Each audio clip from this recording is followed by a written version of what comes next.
तो बिना देरी के वीडियो को शुरू करते हैं। यहाँ पर सबसे पहले हम लोग खंड बी देखेंगे, ठीक है। कि इसका बाद दोस्तों आपको जो है खंड ए मिलेगा, ठीक है। खंड ए दोस्तों आपको जो है आपको इसका बाद आधा से 1 घंटा के अंदर में आपको खंड ए का यानी कि जो आपका सारा का सारा ऑब्जेक्टिव है 300, ठीक है। आपको एमसीक्यू का क्वेश्चन मिल जाएगा, आप चिंता मत लीजिए, एग्जाम से पहले आपको दे देंगे, एग्जाम में तहलका मचा दीजिएगा, ठीक है। अभी हम लोग जो है खंड बी से शुरू करते हैं, ठीक है। जो कि आपका प्रश्न, ठीक है, यहाँ से 31 से 38 तक में किन्हीं 6 प्रश्न का जवाब देना है, ठीक है। चलिए, the answer any 6 questions from questions number 31 to 38। तो दोस्तों यहाँ पर क्वेश्चन 31 का कहता है कि 96 और 404 का अभाज्य गुणनखंड विधि के द्वारा HCF ज्ञात कीजिए। आज दोस्तों आपका एग्जाम में यही प्रश्न देखने को मिलने वाला है। जितना दोस्तों को जल्द से कीजिए, एग्जाम का बहुत ही कम समय में बचा, जल्दी से देख लीजिए, ठीक है। क्या करना है, जितना लिख रहा है स्टेप बाय स्टेप आपको लिखना है, ठीक है। इस प्रकार से यहाँ 96 लिखना है, इसको इस प्रकार से लाइन इस प्रकार से खींचना है, ठीक है। 2 से काटेंगे तो 2 चौके 8, 2 8 16, ठीक है। फिर 2 से काटेंगे तो यहाँ पर 24 दूना का 48, फिर 2 से काटेंगे 12 दूना 24, उसके बाद दोस्तों फिर हम लोग 2 से काटेंगे 6 दूनी 12, ठीक है। फिर 2 से काटेंगे तो 2 तिहाई 6 और ये आपका 3 से आपका एक बार में चलेगा, ठीक है। यहाँ पर पेन भी जवाब दे दिया मेरा, ठीक है। यहाँ पर इस प्रकार से इसका जो है हो जाएगा, ठीक है। चलिए कोई दिक्कत नहीं, काला पेन है मेरा पास, काला से आपको बना करके दिखाते हैं, ठीक है। यहाँ पर इस प्रकार से इसको लिख लेना है, यहाँ पर 3 का 3, ठीक है, यहाँ 1। चलिए उसके बाद दोस्तों आगे हम लोग जो है 404 को इधर लिख लेते हैं, 404, ठीक है। 404 इधर लिखते हैं, यहाँ पर इसे लाइन खींचते, ठीक है। ये भी आपका जो है जवाब लगता देता है, ठीक है। 2 से काटेगा तो ये आपका चल जाएगा 202 बार में, ठीक है। फिर 2 से काटेगा तो ये आपका चल जाएगा 101 बार में, ठीक है। इस प्रकार से 101 से काटेगा तो आपका 1 बार में चल जाएगा। यहाँ से दोस्तों हम लोग देखें तो यहाँ पर आपको क्या क्या लिखना है कि 96 का अभाज्य गुणनखंड किए तो हमको पास क्या क्या चीज मिला, 1 2 3 4 5, 5 को 2 मिला यानी कि 2 का घात 5 हो जाएगा, ठीक है। और एक आपका 3 मिला तो 3 लिख दीजिए, ठीक है। चलिए उसका बाद दोस्तों हम लोग जो है 404 का अभाज्य गुणनखंड किए, ठीक है। तो 2 को 2 मिला यानी कि 2 का घात 2 हो जाएगा, और एक आपका 101 है तो 101 इस प्रकार से लिख दीजिए, ठीक है। दोनों में कॉमन क्या आ रहा है उसको देखना, तो दोनों में जो कॉमन है वो आपका 2 आ रहा है, इस प्रकार से घेरा लगा दीजिएगा, ठीक है। तो यहाँ पर जो HCF इसका जो निकलेगा HCF, ठीक है। HCF में क्या लिखेगा, तो HCF में जो दोनों में कॉमन आ रहा है, ठीक है, और जिसका सबसे न्यूनतम घात तो कम घात हो, कम घात किसका, 2 का 2 है, ठीक है। यानी कि 2 का पावर 2 है तो 2 का पावर 2 हो जाएगा HCF में, और 2 का जो है वर्ग कीजिएगा तो आता है 4, यानी कि 4 आंसर इसका जो है करेक्ट आंसर हो जाएगा, ठीक है। जल्दी जाइए, आज के एग्जाम में तहलका मचा दीजिए। नेक्स्ट 232 नंबर का था, एक द्विघात बहुपद ज्ञात कीजिए जिसके शून्यकों का योग तथा गुणनफल 1 और 1 है, ठीक है। कैसे ज्ञात करना है, जितना प्रश्न बता रहे दोस्तों घोल करके पी जाइए, ठीक है। कैसे करना है, अल्फा प्लस बीटा का मान दे देते हैं, कितना 1 है, और ये इसको हम लोग शून्यकों का योग कहते हैं, ठीक है। और अल्फा बीटा जिसको शून्यकों का गुणनफल कहते हैं वो आपका 1 है, 1 और 1 हो गया, ठीक है। द्विघात बहुपद पूछा, द्विघात बहुपद का सूत्र नहीं होता, सूत्र होता समीकरण का, जो कि सूत्र होता है x square minus alpha plus beta x plus alpha beta बराबर 0, ठीक है। इस प्रकार से इसका सूत्र होता है। चलिए लगा देते हैं, एक्स स्क्वायर का एक्स स्क्वायर आने दीजिए, ठीक है, माइनस अल्फा बीटा का वैल्यू कितना है 1 है, 1 दे दीजिए बगल में 1 से, प्लस अल्फा बीटा कितना है 1 है बराबर में 0, इस प्रकार से, ठीक है। चलिए आगे लिखेंगे तो एक्स स्क्वायर का एक्स स्क्वायर माइनस हो जाएगा 1x लिखे, चाहे x लिख से बात बराबर है, प्लस 1 बराबर 0, ठीक है, इस प्रकार से, ठीक है। चलिए आगे दोस्तों क्या करना है, तो यहाँ पर इसको जो 0 दिया गया ये आपका समीकरण है, 0 को हटा देते हैं, बहुपद मिल जाएगा। तो x square minus x plus 1, ठीक है, ये बहुपद हो गया। तो यहाँ पर आपको लिखना है अतः, ठीक है, जैसे लिख रहे इसी प्रकार से आज एग्जाम में लिखिएगा अतः, ठीक है। जो द्विघात बहुपद होगा, ठीक है, बहुपद है, क्या द्विघात बहुपद क्या होगा, आपका आंसर हो गया, ठीक है। आगे दोस्तों नेक्स्ट 33 नंबर का था, एबी से एक समद्विबाहु बाहु त्रिभुज है, ठीक है, जिसमें दोस्तों एसी जो आपका बीसी के बराबर है, एबी का वर्ग है 2ac का वर्ग है, तो सिद्ध करना कि एबी से एक समकोण त्रिभुज है, ठीक है। कैसे यहाँ पर सिद्ध कीजिएगा, सबसे पहले यहाँ पर आपको समद्विबाहु बाहु त्रिभुज का रचना करना, ठीक है। कुछ इस प्रकार का इसका त्रिभुज बनेगा। चलिए इस प्रकार से इसका त्रिभुज हम लोग बना लिए, ठीक है। नाम देते हैं दोस्तों, तो यहाँ पर इसका नाम जो है ए, ठीक है, इसका नाम हो जाएगा सी, इसका नाम हो जाएगा बी, इस प्रकार से दे दिए। देखिए समद्विबाहु त्रिभुज में एसी का जो भुजा है वो बीसी भुजा के बराबर है, तो दे दिए बराबर दर्शा दिए, ठीक है। अब ए बी का जो वर्ग हुआ 2ac का वर्ग है, ठीक है, ये भी दिया गया, लेकिन सिद्ध करना है एबीसी एक समकोण त्रिभुज है, ठीक है। कैसे करना है, सबसे पहले जो जो चीज दिया उसको लिखना दिया है, ठीक है। क्या चीज दिया है दोस्तों, तो दिया है हमको जो है एबीसी त्रिभुज ए बी सी, ठीक है, त्रिभुज ए बी सी क्या है, एक समद्वि बाहु त्रिभुज है, ठीक है, एक समद्वि, ठीक है, समद्वि बाहु त्रिभुज लिख लीजिएगा, ठीक है। चलिए इस प्रकार से लिख लिए। उसके बाद ए सी जो भुजा है वो बी सी के बराबर है, ठीक है। नेक्स्ट आपका ए बी का जो वर्ग है, ठीक है, वो आपका 2ac के वर्ग के बराबर है, ठीक है। ये भी हम आपको लिख दिए बता करके, ठीक है, यानी कि जो दिया उसको सबसे पहले लिखना है। उसके बाद दोस्तों हमको क्या करना है, सिद्ध क्या करना है, उसको लिखना है, सिद्ध करे, ठीक है, सिद्ध करे कि त्रिभुज ए बी सी एक समकोण है, ठीक है, समकोण है, इस प्रकार से लिखना, ठीक है। चलिए अब दोस्तों यहाँ पर इस प्रकार से हम लोग किए हैं। अब इसका प्रमाण करते हैं कि कैसे हम लोग सिद्ध करते हैं, ठीक है, प्रमाण, ठीक है।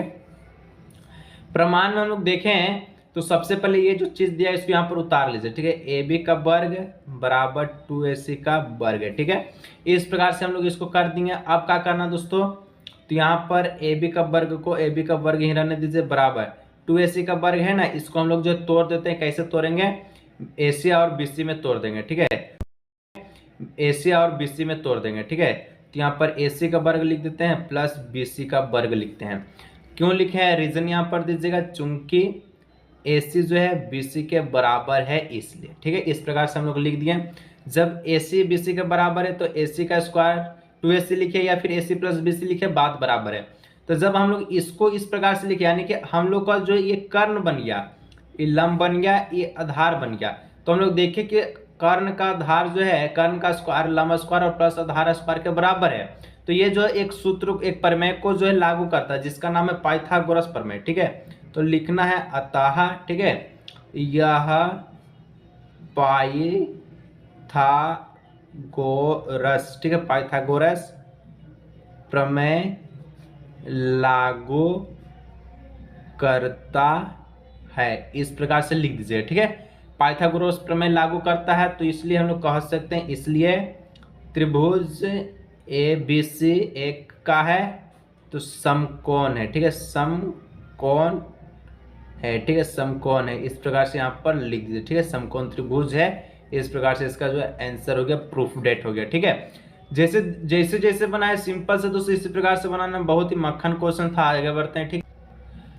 आगे दोस्तों 34 नंबर का था, यदि कोट ए बराबर 8/15 तो साइन ए का मान क्या होगा, ठीक है। कोट ए का वैल्यू कितना दिया गया, 8/15 दिया गया।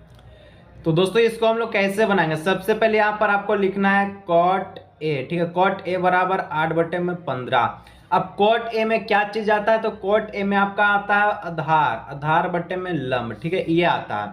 यानी कि यहाँ से हमको बी का वैल्यू 8 दिया गया है और पी का वैल्यू जो है वो आपको 15 दिया गया है, ठीक है। साइन ए का वैल्यू पूछा है, तो साइन ए बराबर होता है आपका क्या होता है, पी बटे में एच होता है, ठीक है, इस प्रकार से। तो साइन ए बराबर पी बटे में एच है, तो P आपको यहाँ दिया है 15 लेकिन H नहीं दिया, तो सबसे पहले हम लोग H निकालेंगे, ठीक है। तो H बराबर हो जाएगा, ठीक है, H का वर्ग हो जाएगा बराबर आपका लंब का वर्ग प्लस आधार का वर्ग, ठीक है, इस प्रकार से। तब दोस्तों यहाँ पर H बराबर हो जाएगा अंडररूट, ठीक है, लंब का वर्ग और आधार का वर्ग। तो लंब कितना है, लंब आपका 15 है, तो 15 का वर्ग हो जाएगा और प्लस आधार, आधार आपका 8 है, तो 8 का वर्ग हो जाएगा, ठीक है। चलिए इस प्रकार से कीजिएगा तो H बराबर हो जाएगा दोस्तों आप सभी का 15 का वर्ग 225 और 8 का वर्ग हो जाएगा 64। H बराबर हो जाएगा क्या हो जाएगा, 225 और 64 को जोड़िएगा तो आपका हो जाएगा 289, ठीक है।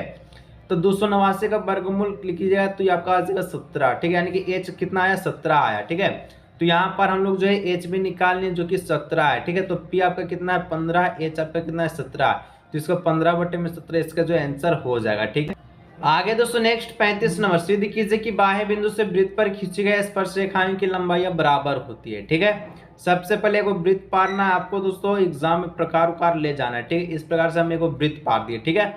अब इस पे दोस्तों हमको जो है 2 स्पर्शरेखा बनाना है, ठीक है। किधर साइड बना दीजिए, तो एक इधर हम लोग बना देते हैं और ये किधर चलिए, ठीक है। ये आपका 2 स्पर्शरेखा हो गया। नाम देते हैं, इसका नाम दे देते हैं T, इसका नाम देते हैं P, इसका नाम देते हैं Q, कुछ भी नाम दीजिए, कोई दिक्कत नहीं है, ठीक है। इसका एगो हम लोग केंद्रक मानते हैं, यहाँ से मिलाएगा तो ये त्रिज्या का काम करेगा, यहाँ से मिलाएगा तो ये भी त्रिज्या का काम करेगा, ठीक है, इस प्रकार से, ठीक है। इसका नाम दे दीजिए O, ठीक है, इस प्रकार से। अब दोस्तों यहाँ पर बोलता है कि सिद्ध कीजिए कि बाह्य बिंदु से वृत्त पर खींची गई स्पर्श रेखाएं की लंबाई बराबर होती है, यानी कि ये जो लंबा ये आपका है, ठीक है, और ये दोनों भुजा आपस में बराबर होते हैं, आपको सिद्ध करना है। तो बीच से हम लोग एक रचना खींचते हैं, ठीक है, इस प्रकार से, ठीक है। तो इस प्रकार से हम लोग रचना खींचे, तो यहाँ पर हम लोग जो किए हैं उसको लिखना है, ठीक है, क्या क्या चीज हम लोग किए हैं। सबसे पहले दोस्तों हमको एक वृत्त दिया गया है, ठीक है। वृत्त में दोस्तों हमको दर्शाना है कि पीटी जो है पीक्यू का बराबर होगा, ठीक है। सिद्ध करें, सिद्ध क्या करना हमको कि जो पीटी जो है, ठीक है, वो पीक्यू के बराबर, यही हमको सिद्ध करना है, ठीक है।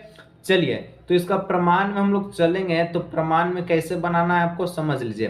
तो प्रमाण में दोस्तों देखिए यहाँ पर दो त्रिभुज बन रहा है, एक का नाम देते पी टी ओ, ठीक है, पी टी ओ नहीं, यहाँ से चलेगा, ठीक है, पी ओ टी, इस प्रकार से ये पूरा घेरा हो जाएगा, ठीक है। पी ओ टी एक को नाम देते हैं, एक को नाम देते हैं पी ओ क्यू, ठीक है। तो यहाँ पर हम लोग लिखते हैं कि त्रिभुज पी ओ टी और, ठीक है, त्रिभुज आपका जो है किसमें, तो पी पी ओ टी, तो पी ओ क्यू हो जाएगा पी ओ क्यू में, ठीक है, पी ओ क्यू में, ठीक है, इस प्रकार से, ठीक है। अब देखिए दोनों में दोस्तों हम लोग जो है इसको पहले हम लोग क्या करना, कॉन्ग्रुएंट ट्रायंगल करना होगा, ठीक है, सर्वांगसम दर्शाएंगे, तो बाकी भुजा आपस में सिंप्लिसिटी के माध्यम से वो अपने बराबर हो जाएगा, ठीक है। तो यहाँ पर हम लोग कर रहे हैं, तो इस त्रिभुज में, ठीक है, ये त्रिभुज है, ये त्रिभुज, दो त्रिभुज बनाती, दोनों में दोस्तों जो है पीओ जो है कॉमन आ रहा है, तो हम लोग लिखते हैं कि पीओ बराबर पीओ, कैसे, तो यहाँ पर रीजन लिखेगा उभयनिष्ठ, ठीक है, उभयनिष्ठ यानी कि कॉमन है, इस प्रकार से, ठीक है, इस प्रकार से लिख दीजिएगा। उसके बाद उससे एक और 3 गो रीजन आपको मिलाना चाहिए, ठीक है। उसके बाद हम लोग लिखते हैं कि जो एंगल क्यू होगा एंगल टी के बराबर, क्योंकि ये आपका त्रिज्या है और त्रिज्या वृत्त पर 90 डिग्री का कोण बनाता है, तो यहाँ पर लिखते हैं एंगल क्यू जो है एंगल टी के बराबर होगा 90 डिग्री से, ठीक है, इस प्रकार से लिख दीजिएगा। उसके बाद उससे एक और चीज आपको पता करना चाहिए, तो आपका कैसे पता होगा, तो यहाँ पर त्रिज्या, ठीक है, देखिए ओ क्यू ओ टी, ये क्या है, त्रिज्या, तो ये आपका आपस में बराबर होगा, तो ओ क्यू बराबर हो जाएगा ओ टी, ये क्या है, ये आपका त्रिज्या है, ठीक है। तो त्रिज्या यहाँ पर लिख दीजिएगा त्रिज्या से, ठीक है, इस प्रकार से इसको लिख दीजिएगा, ठीक है। आगे त्रिज्या से हम लोग लिख दिए।